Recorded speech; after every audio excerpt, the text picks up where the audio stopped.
अध्यात्म म्हणजे काय, तर अध्यात्मामध्ये जीवाला मनशांती मिळत असते आणि सध्याच्या काळामध्ये ती आपल्याला मिळत नाहीये. कारण सदैव वैकुंठगमन झाल्यानंतर सुद्धा महाराज 5 वेळा आलेले आहेत, 4 वेळा सगुण रूपात आलेले आहेत आणि 5व्यांदा निर्गुण स्वरूपात म्हणजे 5व्यांदा टाळाच्या रूपामध्ये आले.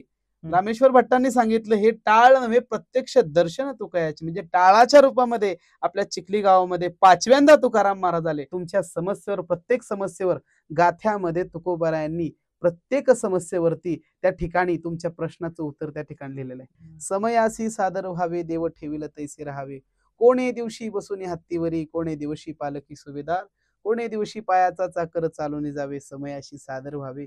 माणसाच्या जीवनाला कलाटणी देणारा हा अभंग आहे. प्रत्येक तरुणाने हा अभंग गुगलला सर्च करा, युट्यूबला सर्च करा, पहा आणि हा कुठेतरी लिहून कुठेतरी तो रोज अभंग आपण पाहिला पाहिजे. कारण समय अशी सादर व्हावी, जशी वेळ असेल त्याला सादर व्हा. देव ठेविल तैसे राहावे, देव ठेविल तसे राहा. वेदांचा रस व्यासांनी काढला, व्यासांचा त्याच नंतर शंकराचार्यांनी, नंतर ज्ञानोबरायांनी, त्यात सगळ्यात सोपं तुकाराम महाराजांनी त्यातला अर्थ काढला. तो अर्थ म्हणजे नाम संकीर्तन साधन पैसोपे, जळतील पापे जन्मांतरीची. नाम संकीर्तनापेक्षा दुसरं मोठं साधन नाही. तुम्ही फक्त नाम संकीर्तन करा. त्यानंतर काय होईल, सुखे येतो घरा नारायण. कसा येईल, ठाईच बैसोने करा एकचित्त. गगनाहुनी वाढ नाम आहे त्याच पद्धतीने अणुरेणू या थोकडा तुका आकाशा एवढा.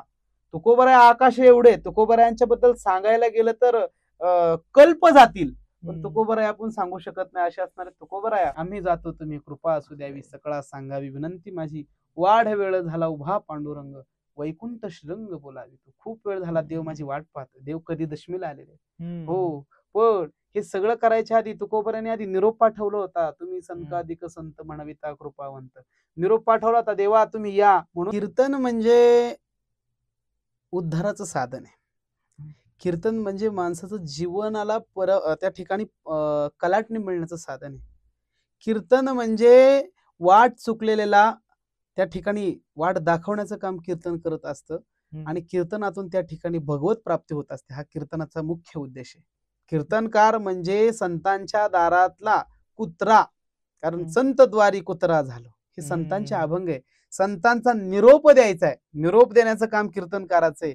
कीर्तनकार या ठिकाणी नारदाच्या गादीवरती उभे राहिल्यानंतर त्यांनी फक्त समाजाचं कल्याण होईल हेच सांगावं आणि ज्ञानोबराय तुकोबरायांनी सांगितलं तेच सांगावं.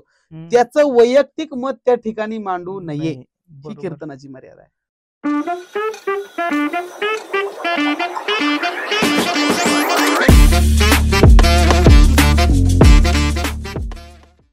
रामकृष्ण हरी. तर आज आपण चर्चा करणार आहोत तुकाराम बीज या विषयाबद्दल, कारण आता 1-2 दिवसावरतीच तुकाराम बीज आलेली आहे. त्यामुळे आपण आज तुकाराम बीज याचा इतिहास काय आहे, तुकाराम बीज का साजरे करतात, तुकाराम महाराजांचं जीवन कसं होतं आणि तरुणांनी तुकाराम महाराजांकडून काय घ्यायला पाहिजे या विषयावरती आज आपण चर्चा करणार आहोत.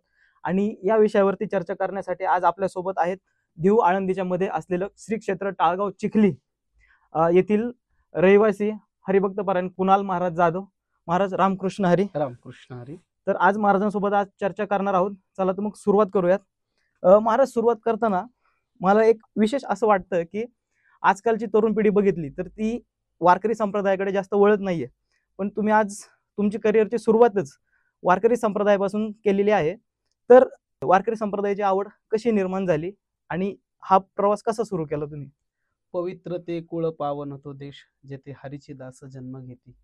पवित्र असणाऱ्या या भरतखंड म्हणजे भारतामध्ये भरतखंडी नरदेह प्राप्ती हे तो परम भाग्याची संपत्ती.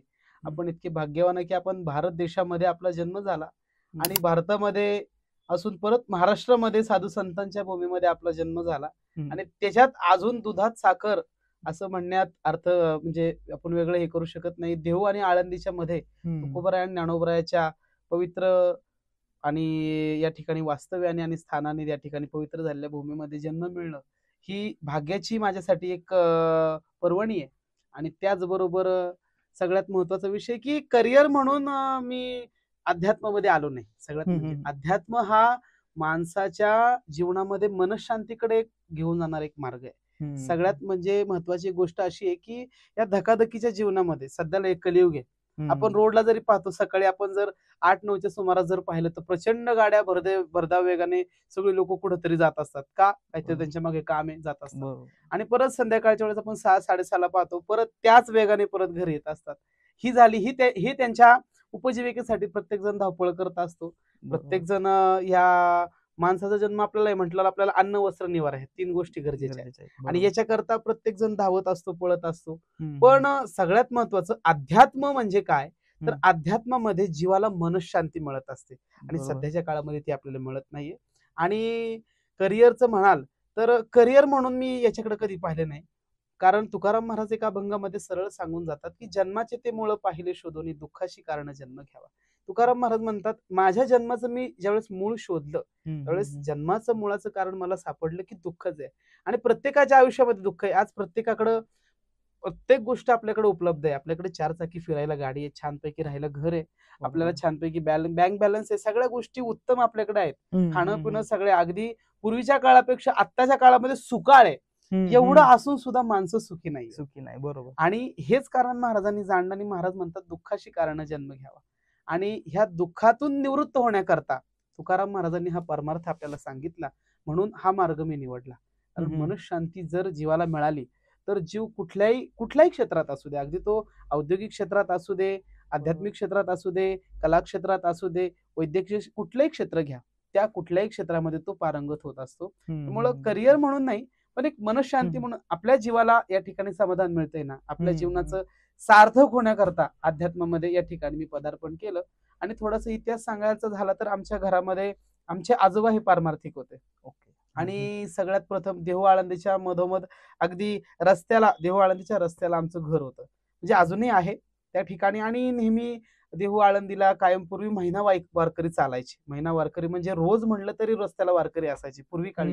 आता वाढत्या शहरीकरणामुळे वारकरी आपल्याला रस्त्याने चालताना दिसत नाही, कारण विज्ञानाने सुविधा केलेल्या आहेत. प्रत्येक जण गाडीत फिरतोय, कोण कसं येते त्यानुसार येत असतं. पण पूर्वी महिना वारकरी आमच्या इथे येत होते. त्यामुळं काय असायचं, घरामध्ये कायम ते वातावरण असायचं. ते वारकरी आले की बाबा त्यांचा हरिपाठ असायचा, काकडा असायचा, 4 गोष्टी सांगायच्या आणि आमचे आजोबा त्यांच्याशी चर्चा करायचे. आणि त्यामुळं काय झालं की हळूहळू ते संस्कार आमच्यामध्ये बिंबले गेले. पूर्वी म्हणजे आमचे आजोबा आम्हाला गोष्टी सांगायचे. मग गोष्टी आम्हाला कधी अशा चिटकिनीच्या, भूताच्या ह्या कधी सांगितल्या नाही. रामायणातल्या सांगायच्या, महाभारतातल्या सांगायच्या, आध्यात्मिक गोष्टी सांगायच्या, ज्ञानोबराय तुकोबराय सांगायची. यामुळं लहानपणापासून म्हणतो की ते अध्यात्माचे संस्कार ते माझ्यावरती बिंबवले गेले. आणि ते त्यामुळं काय झालं, ती एक पद्धत म्हणतो ना आपण, बाबा जे आज वडिलांनी केलं तीच आपण येथ वडील जे करती तर या नाव स्वधर्म ठेवी. स्वधर्म म्हणण्यात जो वडिलांनी जो केला, आजोबांनी केला तो स्वधर्म म्हणजे त्यांची जी परंपरा आहे ती माझ्याकडे आज सगळ्यात आलेली आहे. म्हणजे आजोबांपासून जी परंपरा आली तेव्हापासून तुम्हाला ही आवड निर्माण झाली आणि तुम्ही इथे ह्या क्षेत्रामध्ये आहात. तर आता आपण तुमचा जन्म जिथं झाला, टाळगाव चिखली, तर या गावाबद्दल सांगा ना, की इथं तुकाराम महाराजांचे टाळ आहेत, याबद्दल काय सांगाल तुम्ही? चिखली हे असं गाव आहे की याला ऐतिहासिक, आध्यात्मिक, औद्योगिक आणि सगळ्याच गोष्टींचा मोठा वारसा लाभलेला आहे. आज तुम्ही पाहाल तर औद्योगिक क्षेत्रामध्ये आशिया खंडामध्ये सगळ्यात मोठी बाजारपेठ आज चिखली या ठिकाणी मांडलं जातं. त्याचबरोबर त्या आध्यात्मिक क्षेत्रामध्ये सुद्धा जगद्गुरु तुकोबरायांच्या पदस्पर्शाने आणि संत मल्हारपंत कुलकर्णी हे जगद्गुरु तुकोबरायांच्या 14 टाळकऱ्यांपैकी असणारे एक. म्हणजे 14 टाळकरी तुकाराम महाराजांची 14 रत्न होती. ज्या वेळेस समुद्र मंथन झालं, आपण शास्त्रामध्ये पाहतो 14 रत्न निघाली होती. त्या 14 रत्नांच्या सारखे तुकोबारायांजवळ ही 14 टाळकरी 14 रत्न म्हणून होते. आणि त्याच्यामध्ये सर्वात महत्वाचं तुकाराम महाराज हे बहुजन समाजाचे होते. म्हणजे त्या काळामध्ये तुकोबारायांच्या काळामध्ये त्यावेळेस वर्णभेद खूप केला जायचा. त्यामुळे तुकोबाराय म्हणतात, विष्णुमय जग वैष्णवांचा धर्म, भेदाभेद भ्रम अमंगळ. त्या ठिकाणी भेदाभेद खूप केला जायचा की हा ब्राह्मण आहे, हा उच्च कुळातला आहे, हा कनिष्ठ कुळातला आहे, हा मध्यम वर्गातला आहे. हा भेद होत होता. आणि हा भेद होत असताना त्या काळामध्ये 8 त्या ठिकाणी तुकोबारायांचे जे टाळकरी होते, 8 टाळकरी हे ब्राह्मण समाजाचे होते त्या ठिकाणी. त्याच ब्राह्मण समाजामध्ये संत मल्हारपंत महाराज कुलकर्णी चिखलीकर या ठिकाणी ते होते. त्या ठिकाणी कुलकर्णी पद त्यांच्याकडे होतं. म्हणजे सगळा हिशोब त्या ठिकाणी, सगळा कर वसूल करणे, सगळ्या गोष्टी महाराजांकडे होत्या. आणि महाराजांकडे त्या गोष्टी असतानाच एक ठिकाणी एके दिवशी कारणानिमित्त मल्हारपंत महाराज त्या ठिकाणी देहूला गेले. आणि देहूला गेल्यानंतर जगद्गुरु तुकोबारायांचं कीर्तन त्यांनी ऐकलं. आणि महाराजांचं कीर्तन ऐकल्यानंतर आपण म्हणतो ना, साधूच्या संगतीमध्ये गेल्यानंतर जीवाचं त्या ठिकाणी कल्याण होत असतं. परिसाचा स्पर्श झाल्यानंतर ज्याप्रमाणे लोखंडाचं सोनं होतं, त्याच पद्धतीने जगद्गुरु तुकोबरायांचं कीर्तन ऐकलं, दर्शन घेतलं, त्याचबरोबर मल्हार पंथांच्या असणाऱ्या सगळ्या प्रवृत्ती गळाल्या आणि निवृत्तीकडे ते परावृत्त झाले. आपण साधारणतः पाहत असतो प्रवृत्ती निवृत्ती हा विषय आपण पुढे पाहणारच आहेत, पण निवृत्तीकडे ते वळाले आणि त्यांनी सगळ्या गोष्टीचा त्याग करायचं ठरवलं. महाराजांच्या सानिध्यामध्ये आले, शिष्यत्व पत्करलं. ब्राह्मण असून ते विसरले की मी ब्राह्मण आहे, माझ्या जीवनाचं मला कल्याण करायचंय, मला मनशांती पाहिजे, अध्यात्म काय मला जाणून घ्यायचंय. आणि तुकोबराया जर एवढं अंतःकरणातून कळवळून जर सांगत असतील तर मला माझ्या जीवनात सार्थक करायचे. मल्हार पंतांनी शिष्यत्व पत्करलं आणि शिष्यत्व पत्करल्यानंतर महाराजांच्या सानिध्यात ते राहिले. तुकाराम महाराज हे दर वद्य एकादशीला, म्हणजे महिन्याच्या 2 एकादशी असतात, एक शुद्ध पक्षातली आणि एक वद्य पक्षातली. तर वद्य एकादशीला ही ज्ञानोबरायांची एकादशी म्हटली जाते, आळंदीची. त्या वद्य एकादशीला तुकाराम महाराज पायी देहूला निघायचे आणि पायी देहूला निघाल्यानंतर या ठिकाणी मल्हार पंत महाराज त्यांना त्या ठिकाणी थांबून घ्यायचे, मुक्काम करायचे. या ठिकाणी गावामध्ये कीर्तन व्हायचं, चिखली गावामध्ये तुकाराम महाराजांचं, आणि मग त्या तिथून पुढे मग सर्व मंडळी आळंदीला जायची एकादशीला, असा नियम होता. आणि त्यांची अशी भावना होती मल्हार पंतांची की सकाळी जर तुकाराम महाराज जर इंद्राणीच्या पवित्र पाण्यामध्ये त्या ठिकाणी आंघोळीला जर उतरले तर त्यांना माहिती होतं ह्या टायमाला महाराज उठतात, ह्या वेळेला महाराज त्या ठिकाणी इंद्राणीला आंघोळ करतात. मग त्याच वेळेला बरोबर मल्हारपंत महाराज उठायचे, इंद्राणीच्या काठावर जायचे, त्यावेळी इंद्राणीच्या पाण्यात जाऊन बसायचे. का तर माझे सद्गुरू तुकोबराय ह्यावेळेस आंघोळीला बसलेत, त्यांच्या अंगाला स्पर्श झालेलं पाणी ह्या इंद्राणीतून वाहत येतं, तेच माझ्या अंगाला लागेल, एवढा शुद्ध भाव त्यांच्यामध्ये होता. आणि फाल्गुन वद्य द्वितीयेला जगद्गुरु तुकोबरायांचं सदैव वैकुंठ गमन झालं. त्यावेळेस जे 14 टाळकरी त्यांनी धरलं होतं, ज्या ठिकाणी तुकोबरायांचा त्यांनी धावा केला होता, त्यामध्ये मल्हारपंतही होते. आणि तोच टाळाचा प्रसाद तुकोबरायाच्या हातामध्ये, तुकयाच्या हाती सहोदर टाळ असे निरंतर, तुकोबरायाच्या हातामध्ये कायम टाळ होते. आज आपण टाळ पाहतो तर आज आपण पितळाचे काशाचे टाळ पाहतो, पण जगद्गुरु तुकोबरायांचे टाळ हे दगडाचे टाळ होते. हो, त्या ठिकाणी दगडाचे टाळ महाराजांनी केले होते, त्यावर अखंड निरंतर महाराजांनी भजन केलं. 42 वर्षांचं आयुष्य महाराजांचं होतं, पण 42 वर्षाच्या आयुष्यामध्ये त्या टाळावर महाराजांनी साधना केली, भजन केलं. आणि तो साधनेचा प्रसाद मल्हारपंत महाराजांनी त्यांनी त्यावेळेस दिलेला आहे. आणि ते टाळ रंगपंचमीच्या दिवशी आपल्या गावामध्ये त्या ठिकाणी आलेले आहेत. ठीक आहे, आता हे टाळ आपल्या चिखली गावामध्ये आले. हो, तर मी आता कुठेतरी पाहिले की तुकाराम महाराज जेव्हा वैकुंठाला जात होते तेव्हा ते खाली असे कोणीतरी टाकले म्हणता येईल किंवा दिले. तर ह्याचं नक्की खरं कारण काय आहे किंवा हे चिखली गावात कसे आले? टाकले म्हणण्यापेक्षा तो प्रसाद मिळालेला आहे. मगाशी मी तुम्हाला सांगितलं की फाल्गुन वद्य द्वितीयेला म्हणजे बीजे दिवशी, तुकाराम बीजे दिवशी तुकाराम महाराज सदैव वैकुंठ गमन झालं. आणि सदैव वैकुंठ गमन झाल्यानंतर त्यावेळेस काही सोशल मीडिया वगैरे नव्हता, काही किंवा फोन किंवा पत्र किंवा काय अशा काही सुविधा नव्हत्या.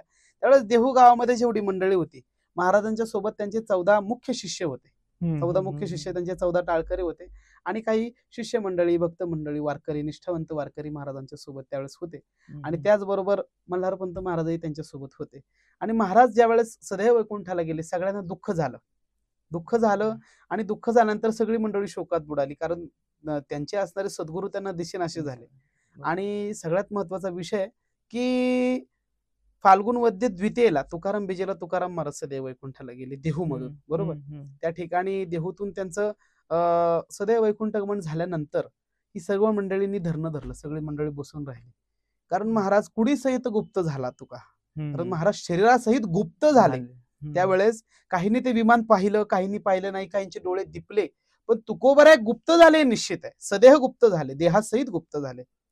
त्याच्यावर बरेच वैचारिक वाद आहेत, त्याच्याकडे आपल्याला जायचं नाही. संप्रदाय जो सांगतो त्याच्यावर आपण निष्ठावंत वारकऱ्यांनी विश्वास ठेवावा आणि जो इतिहास आतापर्यंत आपल्याला मिळालेला आहे त्यावर आपण चाललं पाहिजे. कारण श्रद्धा असावी, अंधश्रद्धा नसावी. कारण वारकऱ्याची श्रद्धा आहे म्हणून आज संप्रदाय टिकून आहे. जर वारकऱ्यांनी जर त्याच्यावर अविश्वास दाखवला असता तर हे सगळं कधीच विस्कळीत झालं असतं. म्हणून श्रद्धा आहे. तुकोबरायांचं सदैव वैकुंठ गमन झालं ना, आम्ही सर्व वारकरी त्याला मान्यता देतो, कारण त्याला प्रमाण आहे तशी. कारण सदैव वैकुंठ गमन झाल्यानंतर सुद्धा महाराज 5 वेळा आलेले आहेत, 4 वेळा सगुण रूपात आलेले आहेत आणि 5व्यांदा निर्गुण स्वरूपात म्हणजे वस्तू स्वरूपात कसे आले मी तुम्हाला सांगणार आहे. की यावेळेस महाराज त्या ठिकाणी वैकुंठाला गेले आणि वैकुंठाला गेल्यानंतर ह्या मंडळींनी त्या ठिकाणी धरणं धरलं, सगळेजण बसून राहिले, भजन चालू केलं की आमचे सद्गुरू आम्हाला दिसत नाहीत, तुकोबराय आम्हाला दिसत नाहीयेत. मग त्यानंतर 3 रात्री आणि 3 दिवस सगळ्यांनी धरणं धरलं. कान्होबा महाराजांना दुःख झालं. कान्होबा महाराज हे तुकोबरायांचे धाकटे बंधू आणि त्या ठिकाणी रामेश्वर भट्ट त्या ठिकाणी होते. पखांड पंडित होते, वेदांचा अभ्यास होता, 6 शास्त्रांचा अभ्यास होता आणि असे असणारे खूप मोठे विद्वान होते.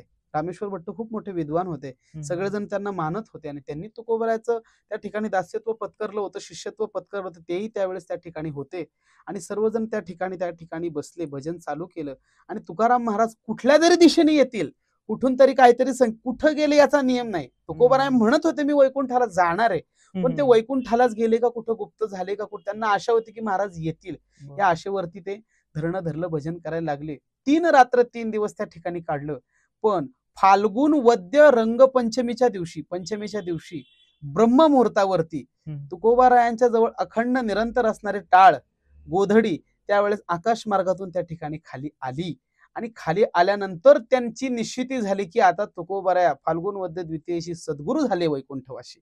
महिपती महाराज सांगतात की फाल्गुन वद्य द्वितीयेला तुकोबराया त्या ठिकाणी सदैव वैकुंठाला गेले आणि रंगपंचमीच्या दिवशी टाळ आणि गोधडीचा प्रसाद त्या ठिकाणी पाठवला आणि ते टाळ म्हणजे आत्ताचे टाळ मंदिरात असणारे टाळ, हे टाळ नव्हे प्रत्यक्ष दर्शन तुकयाचे असं या ठिकाणी रामेश्वर भट्टांनी सांगितलं. म्हणून सांगितलं प्रथमतः तुकाराम महाराज आले हे भागीरथी मातेसाठी आले, त्यांची मुलगी.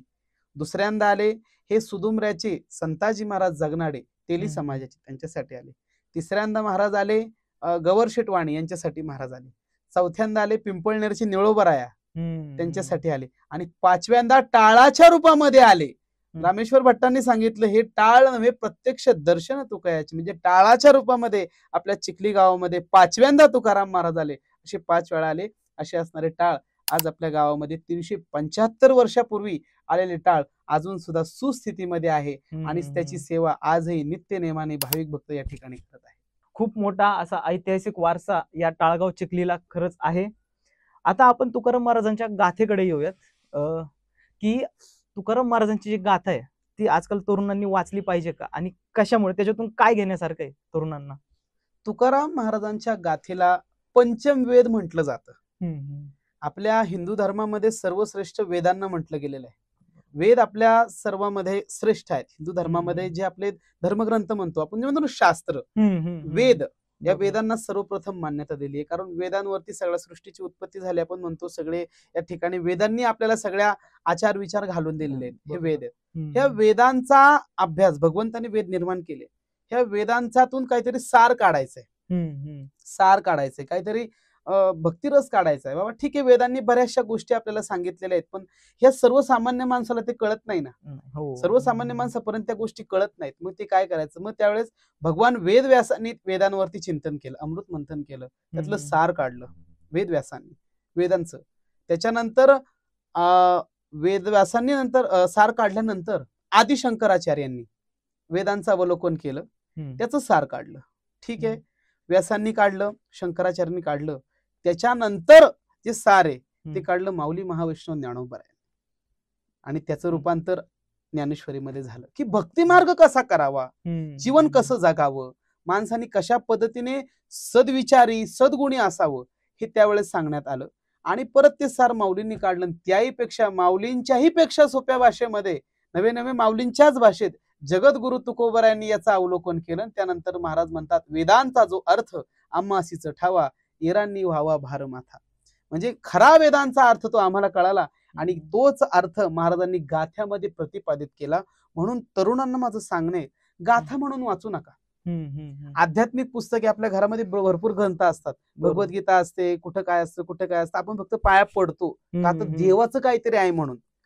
ठीक आहे, पण ते कधी उलगडत नाहीये. आज आपण पाहतो प्रत्येकाच्या घरामध्ये ज्ञानेश्वरी आहे, एकनाथी भागवत आहे, सगळे संत वाङ्मय आहेत, सगळे आजोबांचे असतात, पंजोबांचे असतात, आईचे असतात, पण आपल्याला वाचा वेळच नाही. कारण या धकाधकीच्या जीवनात तुम्हाला म्हंटल ना, प्रत्येक जण नुसता धावतोय, बसायला पाणी प्यायला सुद्धा वेळ नाहीये.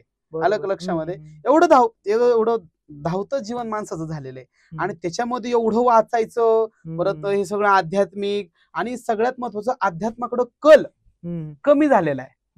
अध्यात्माकडे आपण म्हणतो कमी झालेला आहे, पण आपण जर पाहायला गेलं तर तरुण मुलं आपल्याला सगळीकडे जास्त दिसतात, पण हे फक्त सोशल मीडियाला दिसण्याकरताच आहे. वारीलाही आम्ही पाहतो ना, वारीला 2 मिनिटं महाराज सेल्फी काढायचा, फोटो काढायचा, 2 मिनिटं हातात टाळ घ्यायचे, 2 मिनिटं डोक्यावर तुळस घ्यायची आणि काढल्यानंतर लगेच थोडा पुढे चालला की गाडीत बसला की निघा, असा आपला तरुण वर्ग आहे. पण असं नाही, तरुण वर्गाने थोडंसं अवलोकन केलं पाहिजे.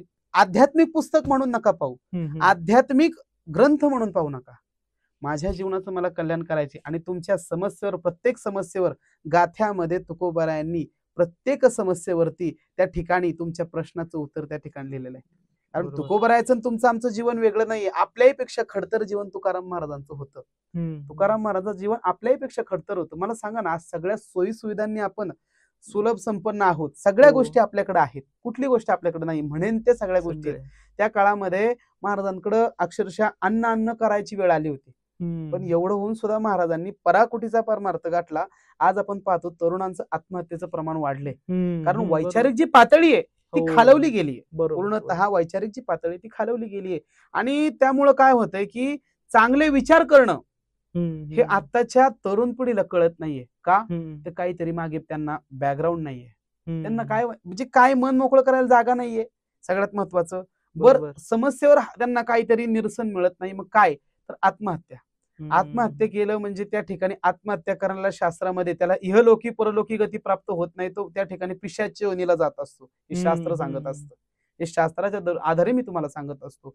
म्हणून त्या ठिकाणी त्या तरुणाला भरकटायचं कारण काय होतं, थोडं दुःख झालं की तो त्या ठिकाणी क्लेश करत बसतो, थोडं दुःख झालं की त्रास करून घेत असतो. मला तुम्हाला सांगायचे, तुकाराम महाराजांची एक पत्नी दुष्काळामध्ये अन्न करत गेली, आजारात गेली, सगळं वैभव गेलं, मुलगा गेला, सगळं कुटुंब उद्ध्वस्त झालं, थोरला भाऊ घर सोडून गेला, थोरली भाऊजाई वारली, आई वारली, वडील त्या ठिकाणी गेलेले, सगळी संपत्ती संपली आहे, घरात काहीच नाहीये. अशा वेळेस सुद्धा महाराज वैराग्य दशेला असून त्या ठिकाणी होते, पण वाईट विचार त्यांच्या मनामध्ये आला नाही. आपल्या तरुणांनी तुकोबारायाचा आदर्श आपण घेतला पाहिजे. एवढी संकट येऊन आपल्यावर अशी वेळ नाही ना, आपल्यावर अशी वेळ नाही ना, एवढी वेळ येऊन सुद्धा महाराजांनी त्या ठिकाणी विवेक दाखवून समयाला ते सादर झाले. सावता महाराजांचा एक सुंदर अभंग आहे, मी तुम्हाला प्रमाण सांगतो.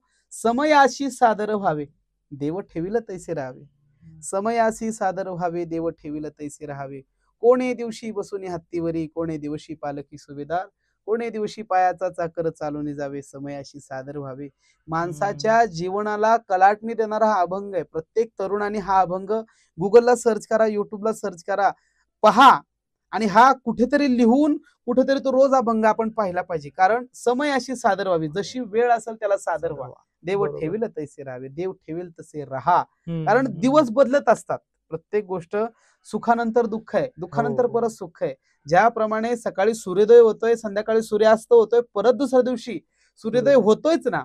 दुःख हे कायमस्वरूपी राहत नसतं, काही काळापुरतं असतं, पण दुःखाला खचून न जाता त्याच्यावर मात करणं हा वारकरी संप्रदाय सांगत असतो, हा तुकोबारायाचा गाथा आपल्याला सांगत असतो. म्हणून गाथ्यामध्ये असे बरेचसे अभंग आहेत, हे तरुणांच्या जीवनाला कलाटणी देणारे. म्हणून तरुणांना माझं सांगणे, पुस्तक म्हणून वाचा, काहीतरी मनोरंजक गोष्ट म्हणून वाचा, पण वाचा, कारण गाथा वाचल्यावर बिघडलेला माथा नीट होत असतो. म्हणून तुकोबारायाचा गाथा वाचा. कारण मी तुम्हाला किती सांगितलं वाचा वाचा वाचा, जोपर्यंत स्वतः तुम्ही गुळ खात नाही, जोपर्यंत तुम्ही स्वतः गुळ खात नाही तोपर्यंत गुळाची गोळी तुम्हाला कळणार नाही. मी किती तुम्हाला सांगू दे, गुळ गोड आहे, खूप गुळ गोळ आहे, पण त्या ठिकाणी गुळाची चव ज्यावेळेस तुम्ही चाखाल त्याच वेळेस कळत असते. त्यामुळं अनुभव आले अंगात या जगात येत असे. अनुभव घ्यायचा असेल तर तो स्वतः तुम्ही गाथा त्या ठिकाणी वाचा, आणि वाचल्यानंतर येणारा अनुभव हा काही वेगळाच असतो. म्हणून तरुणांनी तुकोबारायाचं जीवनचरित्र पाहावं, तुकोबारायाचा गाथा पाहावा, तुकोबारायांनी धन कसं जोडलं, तुकोबारायांनी प्रपंच कसा केला, तुकोबारायांनी समाजाची त्यांची वागणूक कशी होती, आणि तुकोबाराया समाजाच्या कल्याणाकरता कसे झटले, आणि तुकोबारायांनी एवढं सगळं करून प्रपंच आणि परमार्थ दोन्ही गोष्टी करून त्या ठिकाणी परमोच्च भक्तीचा कळस कसा गाठला, हे आपल्याला पाहणं गरजेचे. म्हणून थोडं अवलोकन तुकोबारायाचं चरित्र आणि गाथा या सगळ्या गोष्टी जर तुम्हाला करून घ्यायच्या असेल तर तुम्ही गाथा वाचला पाहिजे. हो, नक्कीच तरुणांनी गाथा खरं तर वाचा, एकदा तरी वाचा. आता हे झालं गाथेविषयी. आता आपण तुकाराम महाराजांच्या जीवनाकडे येऊयात.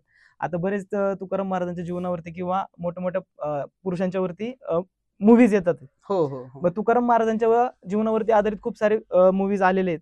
मी त्याच्यात बघितलं तेवढंच मला माहिती आहे. हा. पण तुकाराम महाराजांचं खरं जीवन कसं होतं, काय शास्त्रामध्ये काय त्याची नोंद आहे का, कसं? हो, महिपती महाराजांनी सुंदर असं तुकोबरायाचं जीवनचरित्र लिहिलेलं आहे. हम्म.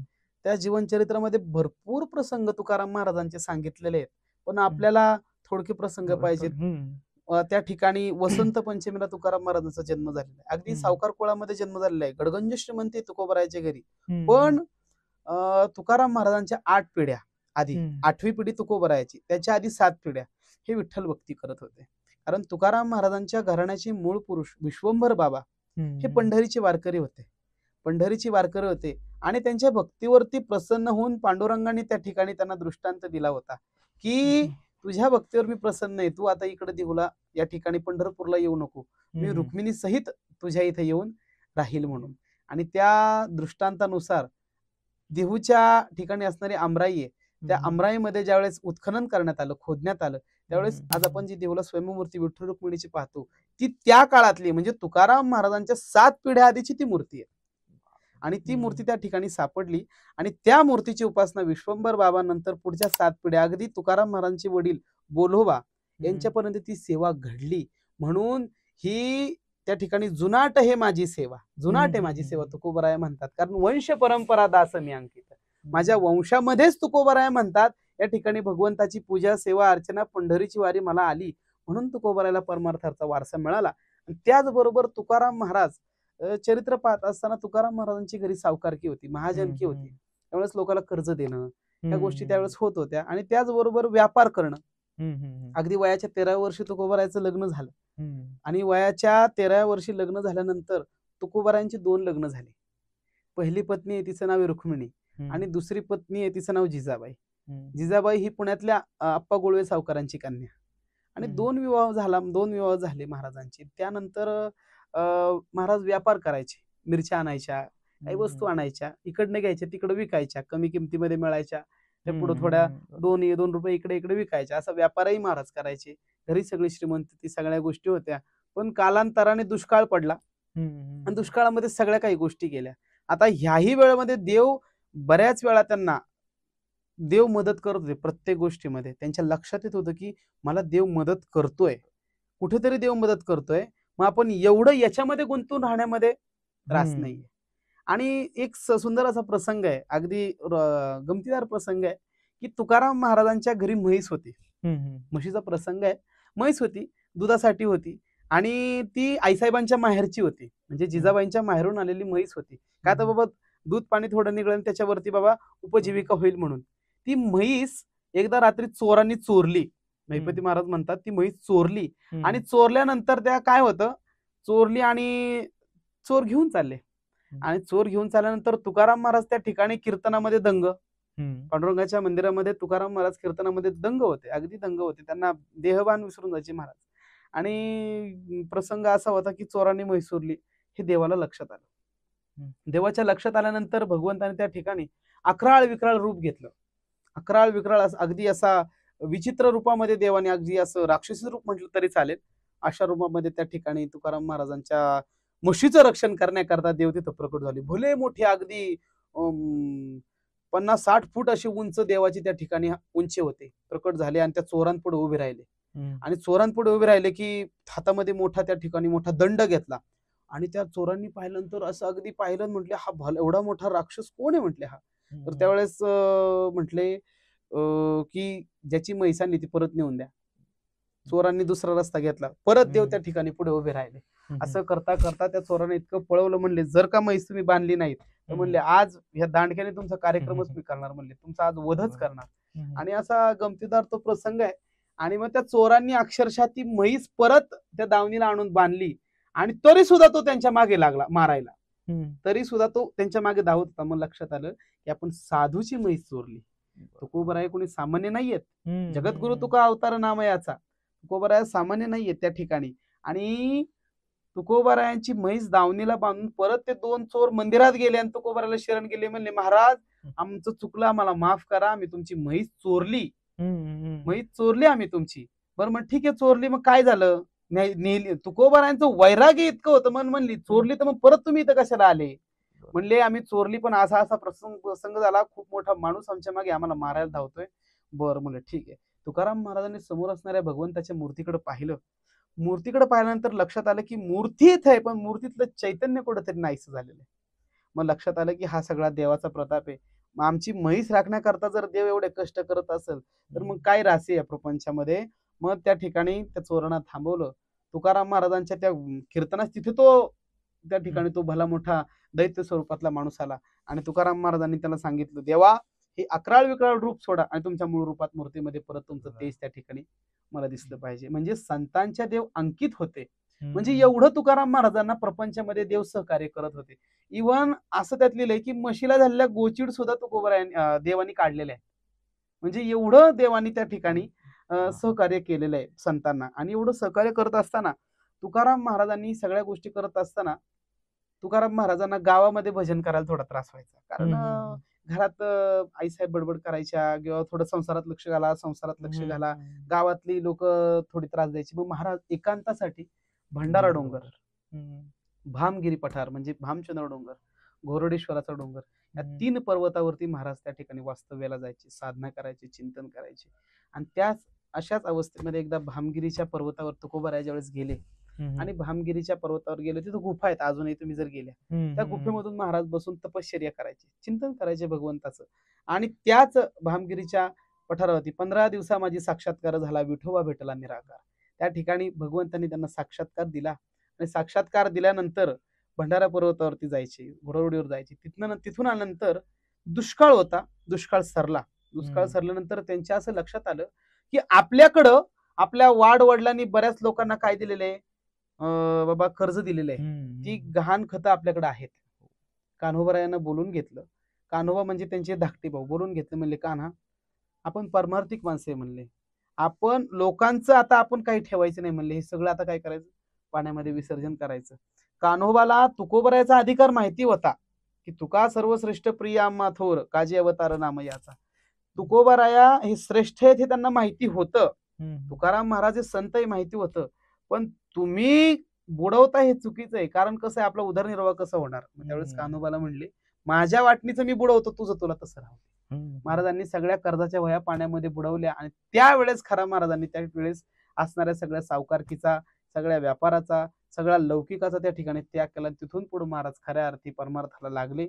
महाराजांनी कीर्तन भक्ती सुरू केली, शास्त्र पाहिलं, प्रमाण पाहिली, संतांची प्रमाण, ऋषीमुनींची प्रमाण पाहिली आणि त्यानुसार आचरण सुरू झालं. त्याचबरोबर बाबाजी चैतन्यासारखे सद्गुरू तुकाराम महाराजांना भेटले.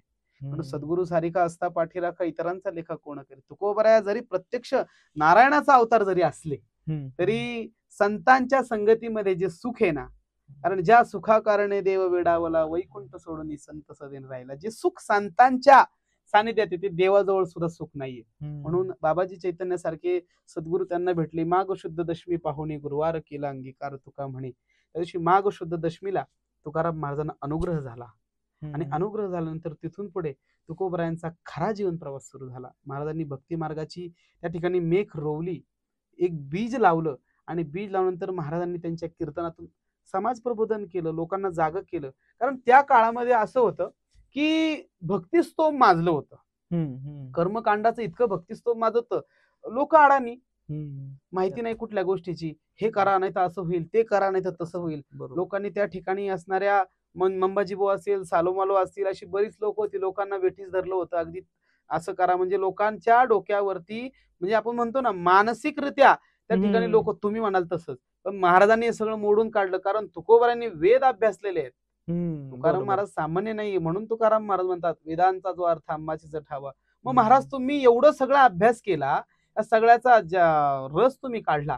म्हणजे वेदांचा रस व्यासांनी काढला, व्यासांचा त्याच नंतर शंकराचार्य, नंतर ज्ञानोबरायांनी, त्याच सगळ्यात सोपं तुकाराम महाराजांनी त्यातला अर्थ काढला. तो अर्थ म्हणजे नाम संकीर्तन साधन पैसोपे जळतील पापे जन्मांतरीची. नाम संकीर्तनापेक्षा दुसरं मोठं साधन नाही. तुम्ही फक्त नाम संकीर्तन करा.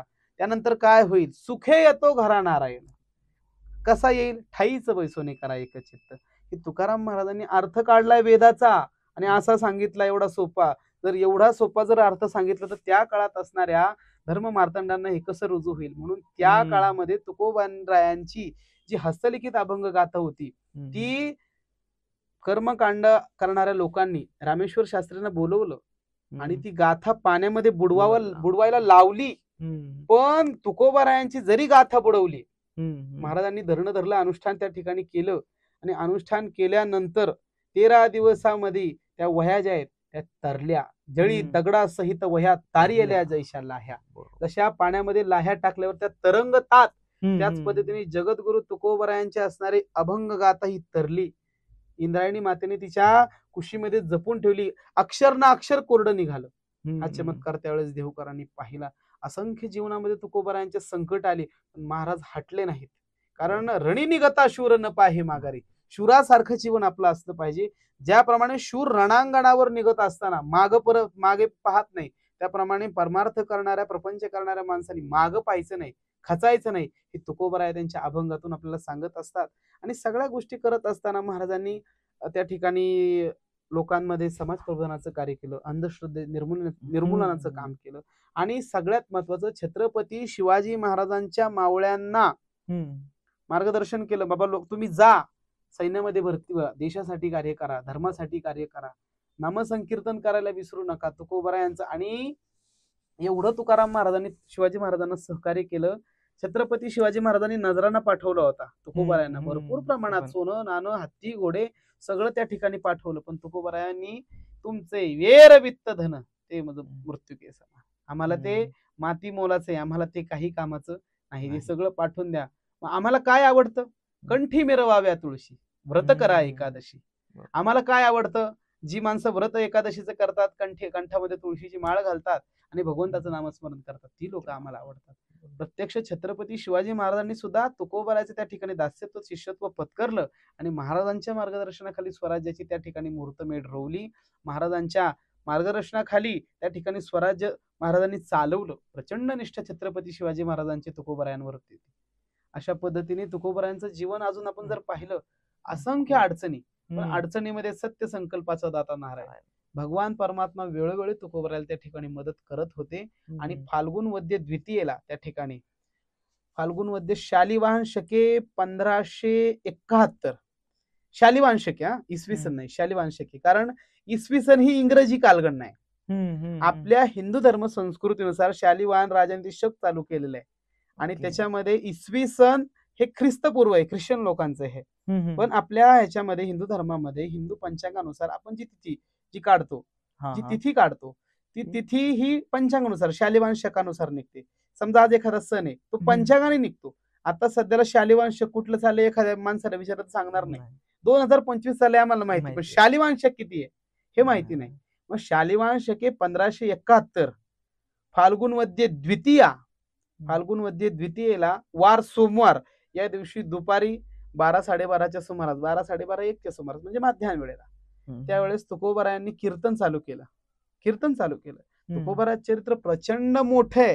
ते अगदी तुमच्या मुलाखतीमध्ये सांगण्यात तुकोबाराचं चरित्र नाहीये. आणि सांगतो काय तुम्हाला, या ठिकाणी गगनाहुनी वाढ नाम आहे त्याच पद्धतीने अणुरेणू या थोकडा तुका आकाशा एवढा. तुकोबाराय आकाश एवढे. तुकोबारायांच्या बद्दल सांगायला गेलं तर कल्प जातील, पण तुकोबाराय आपण सांगू शकत नाही, असे असणारे तुकोबाराया. फाल्गुन वद्य द्वितीयेला तुकोबारायांनी कीर्तन चालू केले. आपण तुकाराम बीजेचा दिवस म्हणतो. त्या ठिकाणी महाराजांनी अभंग घेतलेला आहे. घोट विनलाळ ब्रह्मज्ञाने हाती, मुक्त आत्मस्थिती सांडिन मी, ब्रह्मभूत काया होतसे कीर्तनी, भाग्य तरी ऋणे देवायसा. आणि त्यावेळेस सगळे साधू संत असतील, स्वर्गातले देव असतील, गुप्त रूपाने त्या ठिकाणी आले. सगळे साधू संत त्या ठिकाणी प्रत्यक्ष देव दशमीला, आपण आता ही दशमी झाली बघा, दशमी झाली, दशमी दिवशी देव त्या ठिकाणी आले. आणि दशमीला तुकाराम महाराजांच्या त्या देहू गावामध्ये विठ्ठलवाडी आहे पहा, देवला जाताना विठ्ठलवाडी लागतो, तिथं सगळे साधू संतांना घेऊन देव आले. आणि त्या ठिकाणी देवाला सामोरी म्हणजे जावं लागतं ना. एखादा पाहुणा जर आला तर आपण कसं जातो, बाबा आमच्या ठिकाणी बस स्टँडवर आलाय रे, घेऊन आले त्याला, आपण म्हणतोच की. तसं देव शिवेवरती आले, देव वेशीवरती आले, देवाला आणायला नको जायला. म्हणून तुकोबारा म्हणतात, पाहुणे घरासी आजी आले ऋषिकेशी. ऋषिकेशी म्हणजे प्रत्यक्ष देव आपल्या घरी पाहुणा आलाय.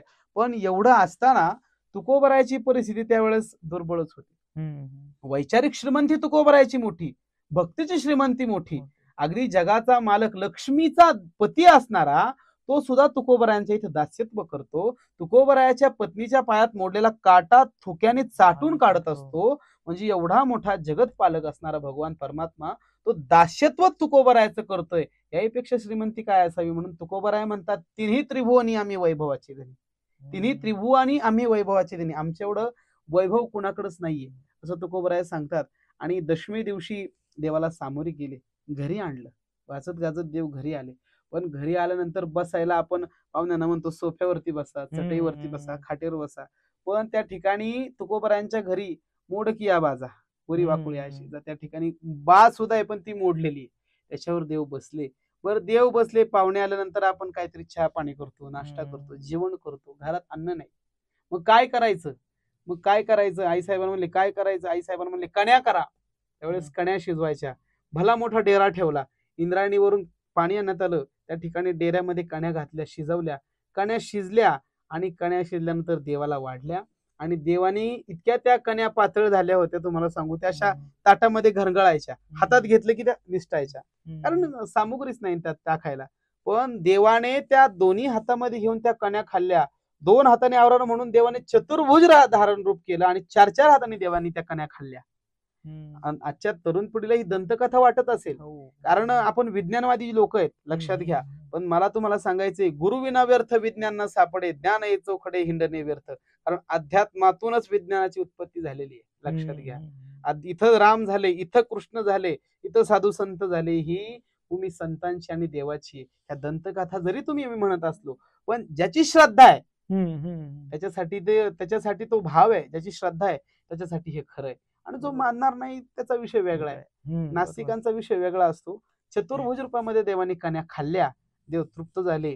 होळीपर्यंत त्या ठिकाणी उत्सव झाला, देव राहिले. आणि आता मला सांगा, जेवण झाल्यानंतर आपण मुखशुद्धी म्हणतो. पूर्वी पानाची विडे द्यायची, आता आपण बडीशेप खातो. तर बडीशेप म्हणजे मुखशुद्धी काय करायची, देवाला पानाचं विडा नाही. मग मुखशुद्धी तुळशीदळ म्हणून त्या ठिकाणी तुळशीचं पान दिलं की बाबा मुखशुद्धी तुळशीदळ तुका म्हणे मी दुर्बळ. त्या ठिकाणी मुखशुद्धी करता तुळशीचं दळ दिलं, तुळशीचं पान दिलं आणि त्या ठिकाणी मुखशुद्धी देवाची केली. होळीपर्यंत त्या ठिकाणी कीर्तन चाललं. आणि त्या दिवशी फाल्गुन वद्य द्वितीयेचा दिवस उजाडला. तुकोबरायांचा अभंग होता, ब्रह्मभूत काया होतसे कीर्तनी, नांदुरकी वृक्षाकडे दिंडी निघाली. देहू गावातून मुख्य मंदिरातून भगवंताचं दर्शन केलं आणि दिंडी निघाली. नांदुरकी वृक्षापाशी महाराजांनी कीर्तन चालू केलं. भला मोठा जनसमुदाय, 14 टाळकरी, अगदी सगळे 14 टाळकरी उभे राहिले. कीर्तन सुरू झालं आणि कीर्तन सुरू झाल्यानंतर महाराजांनी अगदी असा ब्रह्मरस सगळ्यांना वाटला, असा ब्रह्मरस वाटला. आणि असं कीर्तन तुकोबरायचं मी कधीच ऐकलं नाही. लोक अशी मंत्रमुग्ध होऊन कीर्तन ऐकायला लागले. आणि ते कीर्तन करत असताना तुकोबरायांनी अंतकाळी विठू आम्हासी पावलान कुडी सहित गुप्त झाला तुका. बरोबर त्याच वेळेस तुकोबराय त्या ठिकाणी भला मोठा प्रकाश पडला. महिपती महाराज म्हणतात, भला मोठा प्रकाश पडला, सगळ्यांचे डोळे दिपले. आणि त्या ठिकाणी भगवंतानी त्या ठिकाणी पहिला आले हरिशंख चक्र शोभे करी, गरुड येतो फडत्कारे नाभी नाभी म्हणित्वरे. गरुड आलं न्यायला, असं महिपती महाराज म्हणतात. तुकोबराय स्वतः लिहिलंय तुकोबरायांनी. आता तुकोबरायांनी स्वतः लिहिलंय म्हणल्यावर अविश्वास दाखवायचं कारण नाही. गरुड येतो फडत्कारे नाभी नाभी म्हणित्वरे, मुकुट कुंडलाच्या राशीत ये लोपला गवस्ती, तुका झाला असे संतुष्ट, घरा आले वैकुंठ पीठ. तुकोबरायला ते दिसत होतं की मला आता त्या ठिकाणी विमान न्यायला आले. आणि त्या विमानामध्ये तुकोबराय बसले. आणि बसल्यानंतर सगळ्यांना त्या ठिकाणी आम्ही जातो, तुम्ही कृपा असू द्यावी, सकळा सांगावी विनंती माझी, वाढ वेळ झाला उभा पांडुरंग, वैकुंठ श्रृंग बोलावी. खूप वेळ झाला देव माझी वाट पाहतो. देव कधी दशमीला आलेले हो. पण हे सगळं करायच्या आधी तुकोबरायांनी आधी निरोप पाठवला होता, तुम्ही संताधिक संत म्हणविता कृपावंत. निरोप पाठवला होता, देवा तुम्ही या, म्हणून देव आलेले. देव असेच नव्हते आलेले. म्हणून त्या ठिकाणी त्या विमानामध्ये तुकोबराय बसले. आणि बसल्यानंतर सगळ्यांना त्या ठिकाणी रामराम केला, तुकोबरायांनी नमस्कार केला. आणि त्या ठिकाणी तुकोबराया फाल्गुन वद्य द्वितीय दिवशी गुप्त झाले. आणि त्यावर निळोबराय म्हणतात, कुडी सहित गुप्त झाला तुका. हो, मानव देह घेऊन निज धामा गेले, निळा म्हणे सगळं संतात उशविले. निळोबराय म्हणतात की बाबा मानव देह घेऊन कोण गेले? आतापर्यंत भरपूर रथी महारथी झाले, सिद्ध झाले, साधू झाले, पण शरीरासहित कोणी गेले नाही. प्रत्येकाने कोणी समाधी घेतली, कोणी जलसमाधी घेतली, कोणी काय केलं, कोणी काय केलं, पण शरीर घेऊन कोण गेलंय सांगा ना. प्रत्यक्ष तुकोबराया हे शरीरासहित देहासहित तुका वैकुंठाशी. तुकोबराया देह घेऊन वैकुंठ गेले. आणि तोच उत्सव फाल्गुन वद्य द्वितीयेचा उत्सव देहू गावामध्ये आज आपण तुकाराम बीजेच्या स्वरूपामध्ये पाहतो. म्हणून माझं सगळ्यांना सांगणं आहे की उत्सव पहा, उत्सवाला जा, तुकोबराय काय जाणून घ्या. ज्यांनी तुकोबराय जाणून घेतले तो राम झाल्याशिवाय राहणार नाही. कारण तुकाराम तुकाराम नाम घेता का पेयम, धन्य तुकोबा समर्थ जीवने केला हा पुरुषार्थ. बरोबर. नक्कीच तुकाराम महाराजांचं जीवन हे खरंच आपल्या एका 2 तासात किंवा 3 तासात सांगण्यासारखं नाहीये, पण त्याच्यामध्ये जेवढं सांगता येईल तेवढं महाराजांनी सांगण्याचा प्रयत्न केला. खूप महान असं जीवन तुकाराम महाराजांचं होतं. याच्यामध्ये बीजाबद्दलही आपल्याला माहिती मिळालेली आहे. ठीक आहे, आता हे सगळं तुकाराम महाराजांच्या चरित्राबद्दल आपण बोललो, पण मला आत्ताच्या कंडिशनवरती बोलायचंय की पहिला प्रश्न असा आहे की नक्की कीर्तन म्हणजे काय? कीर्तन म्हणजे उद्धाराचं साधन आहे. कीर्तन म्हणजे माणसाचं जीवनाला त्या ठिकाणी कलाटणी मिळण्याचं साधन आहे. कीर्तन म्हणजे वाट चुकलेला त्या ठिकाणी वाट दाखवण्याचं काम कीर्तन करत असतं आणि कीर्तनातून त्या ठिकाणी भगवत प्राप्ती होत असते. हा कीर्तनाचा मुख्य उद्देश आहे. आणि कीर्तनामध्ये सगळ्यात महत्वाचं की जीवाला देवाची संगती घडत असते, संताची संगती घडत असते आणि त्याचबरोबर नामस्मरण घडत असतं. म्हणून नामसंकीर्तन साधन पैसोपे तुकोबराय म्हणत असतात. अशा पद्धतीने कीर्तनामध्ये ह्या मुख्य गोष्टी आहेत.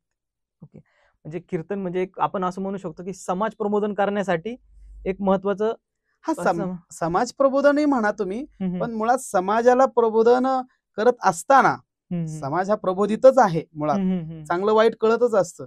कोणी जाऊन असं एखाद्याला वाटलं की बाबा याला मारावं तर डायरेक्ट समाजातली लोक मारत नाही. समाज हा प्रबोधितच आहे. समाज प्रबोधन करण्याकरता नारदाची गादी येते. शास्त्राने जर पाहायला गेलं तर प्रत्येकाचे विचार वेगवेगळे असतात.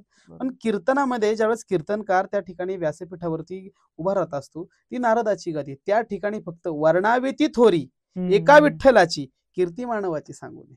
त्या ठिकाणी फक्त आणि फक्त भगवंताचं गुणवर्णन करावं, भगवंताच्या गुणाचे पोवाडे गावावेत, संतांचा महिमा सांगावा, नाम महिमा सांगावा, हे त्या ठिकाणी कीर्तनामध्ये मुख्य उद्दिष्ट आहे. आणि जीवाने याचा आधार घेऊन कल्याण स्वतःच्या जीवनाचं कसं करावं हे कीर्तन परंपरा सांगते. बरोबर. कारण समाज प्रबोधन मी असं का म्हटलं की काही जणांच्या नावापुढे समाज प्रबोधनकार किंवा अशा काही उपाध्या लागतात म्हणून म्हटलं. आणि मी आता जे पाहतोय की ठीक आहे, कीर्तनामध्ये तुम्ही सांगा गोष्टी, पण आजकाल जे आहे की त्याच्यामध्ये खूप सारे काय म्हणू शकतो आपण, कॉमेडी करतात, जोक्स करतात. ते पूर्वीचे जे महाराज आहेत, म्हणजे सातारकर महाराज झाले, ढोक महाराज झाले, यांच्या कीर्तनामध्ये ते आढळून येत नाही.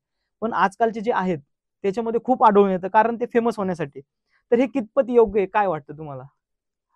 आता चांगला आणि बारीक विचार केला तर आजकाल सर्व मंडळी युट्यूब पाहतात आणि युट्यूबवर युट्यूब उघडल्या एकच येतं, पहिली हेडिंग येते धम्माल त्या ठिकाणी विनोदी कीर्तन, हसून पोट दुखेल. महाराजांनी खूप हसवलं.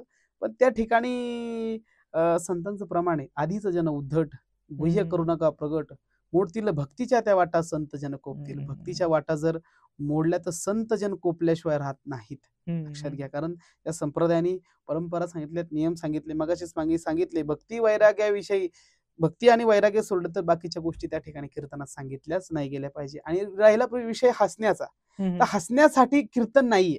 बरोबर. हसण्यासाठी तो काय मनोरंजनाचा कार्यक्रम नाही की तुम्ही तिथं जाऊन हसावं, आणि रडण्याचाही कार्यक्रम नाहीये की बाबा तिथं काही दुःखद घटना घडली का रडायला जाऊन. आम्ही पाहत असतो की त्या ठिकाणी कीर्तनात लोक रडतात, कीर्तनात लोक हसतात. कीर्तनामध्ये जीवाला खरं आणि खोटं कळलं पाहिजे. कीर्तनामध्ये बाबा मी कोण आहे, माझा जन्म कशासाठी झालाय, माझ्या जन्माचं मूळ काय, माझं काम काय, देवानी मला कशासाठी जन्म दिलाय, मी काय काम केलं पाहिजे, याचा उलगडा कीर्तनामध्ये झाला पाहिजे. म्हणून आणि तुम्ही मगाशी म्हटले की नावापुढं पदव्या लागतात, ह्या सगळ्या गोष्टी माऊलींची ओवी आहे. या उपाधी माझी गुप्त, तुम्ही म्हणले ना उपाधी लागलेली, या उपाधी माझी गुप्त, चैतन्याचे सर्वागत, ते तत्वज्ञ संत स्वीकारते.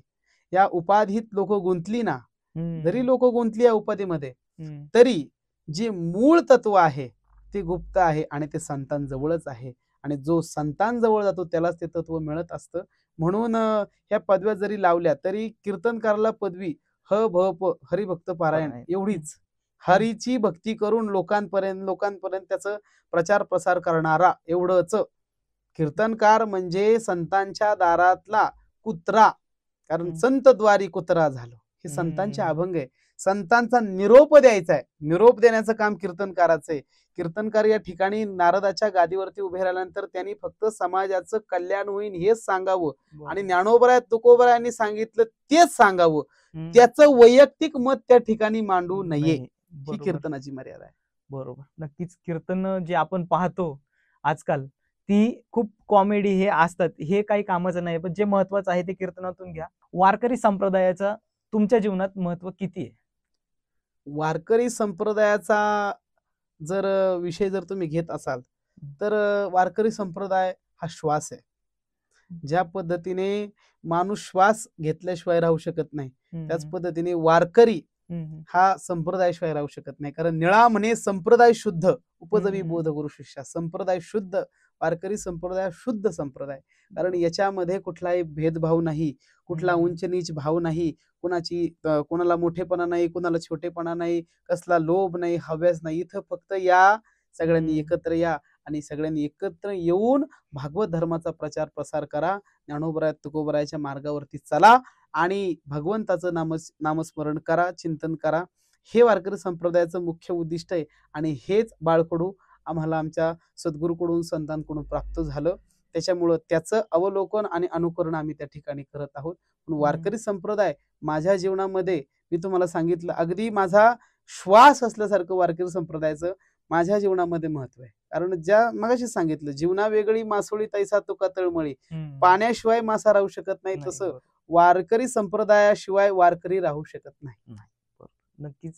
खरं तर आपण तरुणांविषयी मागच्या उत्तरांमध्ये बोललेलोच आहे, पण हा मला प्रश्न सेपरेट घ्यायचा आहे की तरुणांविषयी मला जे आता मी पाहतोय की वाया चाललेत किंवा भरपूर जण भरकटत चाललेत, तर तरुणांना काय सल्ला द्याल की तुम्ही असं असं जीवन जगा, काय सल्ला द्याल? हा, आपण पाहतो आता की बऱ्यापैकी तरुण पिढी जी आहे, जे 50% तरुण आहे हा भरकटत चाललाय. 50% तरुण योग्य मार्गावरती चाललेला आहे. कारण तो 50% जो वर्ग आहे तो कामगार वर्ग आहे. काम करणं, घरचं घरी पाहणं, अगदी घर के घर काम के काम तेवढं करणार आहे. आणि जो 50% वर्ग आहे तो अगदीच म्हणजे व्यसनांच्या आधारी किंवा नको त्या गोष्टींच्या आहारी गेलेला आहे. तर माझं दोन्ही वर्गाला सांगणं आहे की दोन्ही वर्गांनी या ठिकाणी जर काय सगळ्यात महत्वाचं असतं, मगाशी मी तुम्हाला सांगितलं, मनशांती सगळ्यात महत्वाची. माणसाचा विचार आणि माणसाची बुद्धी जर स्थिर असेल ना तर त्याचा निर्णय कधी चुकत नसतो. म्हणून माझं तरुणांना एकच सांगणं आहे की त्यांनी थोडं अध्यात्माकडे आता वळावं. अध्यात्म म्हणजे देवदेव करणं नाही. अध्यात्म म्हणजे काय बाबा दिवसभर तर देव घ्या, देवपूजा करत बसा आणि असंच करा, तसं अजिबात नाही. संतांनी असं सांगितलं नाही. कारण संत म्हणतात जोडून या धन उत्तम व्यवहार उदास विचार वेच करे. या सगळ्या गोष्टी आहेत आणि ह्या सगळ्या गोष्टी करत असताना थोडं अध्यात्माकडे का वळावं?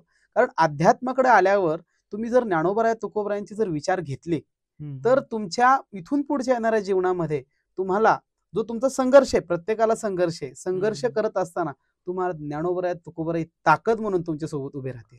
माऊलींची ज्ञानेश्वरी, तुकोबरायाचा गाथा, नाथांचा भागवत आणि सगळ्या संतांचे अभंग जीवनाला कलाटणी देणार आहेत. लक्षात घ्या. म्हणजे आळंदीमध्ये आज आम्ही पाहतो ना, वाचता न येणाऱ्या लोकांना सुद्धा फक्त बोट फिरून फिरून फिरून ज्ञानेश्वरीवरती ज्ञान होय अज्ञानाशी अतिमूर्ख त्या दगडाशी वाचता यायला लागलं की आज जाज्वल्य आळंदीमध्ये विश्वास नसेल तर आजही तुम्ही जाऊन पहा. आळंदीमध्ये अशा व्यक्ती आहेत ज्यांना वाचता येत नाही, पण किमान अक्षरांनी कृपा केली. म्हणून थोडं ज्ञानोबरायांचं तुकोबरायाचं चरित्र अवलोकन करा. संप्रदायामध्ये तुम्ही या. वारकरी संप्रदाय हा सगळ्यांना सामावून घेणार आहे. सहिष्णू असा संप्रदाय, सगळ्या संप्रदायाचा सार म्हणजे वारकरी संप्रदाय. शैव वैष्णवाचं ऐकीकरण वारकरी संप्रदाय. या ठिकाणी यारे लहान थोर याती भलती नारी नर, या ठिकाणी सगळ्यांना सगळ्याशी येते आहे अधिकार. या ठिकाणी स्त्री सारखी पुरुष सारखं इथं कोणी कोणाच्या नाही. माऊली म्हणून सगळेजण एकमेकांच्या पाया पडतात. म्हणजे इथं मोठं कोणीच नाही. लक्षात घ्या, प्रत्येक जण सारखा आहे. म्हणून वारकरी संप्रदायाकडे तुम्ही थोडं वळा. वारकरी संप्रदायामध्ये त्या ठिकाणी ज्ञानोबराय तुकोबरायांचे आचार विचार घ्या. संत सांगत नाहीत की तुम्ही बाबा भले मोठे गंध लावा, भल्या माळा घाला, भगवी कपडे घाला, असं करा. टिळा टोपी माळ येतो देवाची वाळ, वागवी वंगाळ पोटासाठी त्या ठिकाणी नामदेवराय म्हणतात. पण वैष्णव व्हा, सगळ्यात महत्वाचं वैष्णव व्हा. पंढरीची वारी करा, एकादशीचं व्रत करा, संतांच्या संगतीमध्ये, चांगल्या लोकांच्या संगतीमध्ये राहा. चांगल्या लोकांच्या संगतीमध्ये राहिल्यानंतर तुमचे विचार सुद्धा चांगले होतात. बरोबर. एक साधा दृष्टांत आहे, दारुड्या माणसाच्या संगतीमध्ये जर एखादा मनुष्य लागला, महिनाभर राहिला, 2 महिने लागला, घोडभर का व्हायना तो त्याच्या नादाने घेतोच. त्याच पद्धतीने संतांच्या संगतीमध्ये जर तुम्ही राहिले, चांगल्या व्यक्तीच्या चांगल्या विचारांच्या संगतीमध्ये जर तुम्ही राहिले, तर त्याच्यातला किमान किंचित एवढा तरी चांगुलपणा तुमच्या अंगी 100% आल्याशिवाय राहणार नाही. म्हणून तरुणांना माझं सांगणं आहे की तुम्ही ज्ञानोबा तुकोबरायांचं अवलोकन करा, बाकी कुठंच पाहू नका. आज आपण भरपूर कथा वाचतो, कादंबऱ्या वाचतो, हे वाचत असताना तुम्ही गाथाही पहा, ज्ञानेश्वरी पहा आणि संतांचं जीवनचरित्र पहा, अगदी गोष्टी स्वरूपात पहा आणि आपण त्यात मॅच होतोय का, थोडस काय म्हणतात त्याला, तुलना करा की बाबा हा यांनी असं केलं ना, आपल्याला एवढं नाही पण एवढं तरी करणं आपल्याला जमेल की नाही. ह्या गोष्टी तरुणांनी केल्या पाहिजेत. थोडं वारकरी संप्रदायाकडे वळलं पाहिजे, कारण वारकरी संप्रदायामध्ये आलेला तरुण कधीच वायाला जात नाही, कधीच वायाला जात नाही. आणि ज्ञानोबा तुकोबा त्याला कधीच काहीच कमी करत नाही. हा आतापर्यंतचा इतिहास. बरोबर, नक्कीच खूप मोलाचा सल्ला महाराजांनी दिलाय, तो तरुणांनी ऐकावा. आणि आज महाराज आपल्याकडे वेळात वेळ काढून आले आणि तुकाराम महाराजांची बीज ही नक्की कशी असते, काय असते, याच्याबद्दल जी इतिहास सांगितला त्याबद्दल महाराजांचे खरंच मी आभार मानतो. महाराज रामकृष्ण हरी. रामकृष्ण हरी.